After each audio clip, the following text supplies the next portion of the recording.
Pagpapalakas sa cybersecurity at pag-iingat sa cyber scam, tinalakay ng Bangko Sentral ng Pilipinas. Narito ang report.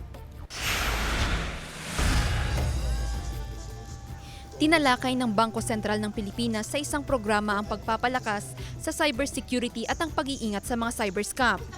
Sa datos ng BSP, 74% ng Pilipino ang hindi nagre-report sa otoridad kapag nabiktima ng scam.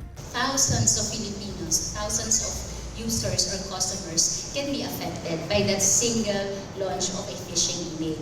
Scalable bakit? Because of the nature of the digital financial services that we have now, interconnected na po yung mga platforms natin. Paalala ng BSP, laging i-secure ang mga gadget at account. Huwag gumamit ng mga public wifi lalo na kung gagamitin ito sa financial transactions. Maging maingat din sa paggamit sa mga online transaction. Actually, marami pong variations ng scams.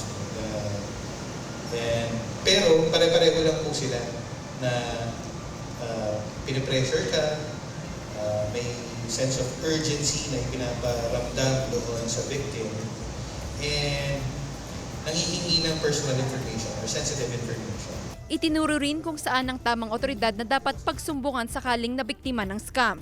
Importante umano na sa tamang otoridad ang pagsusumbungan upang mabilis itong maaksyonan. Maaaring magpadala ng email o pumunta sa website, tumawag sa hotline o magpunta sa Consumer Assistance Desk ng BSP. Ngayon, kapag ka po hindi sila satisfied sa handling or sa resolution na ginawa ng financial institution, that's the time that they can escalate naman po sa amin sa BSP. Kasama si Daryl Peralta, Joel Fernandez, One North Central Luzon.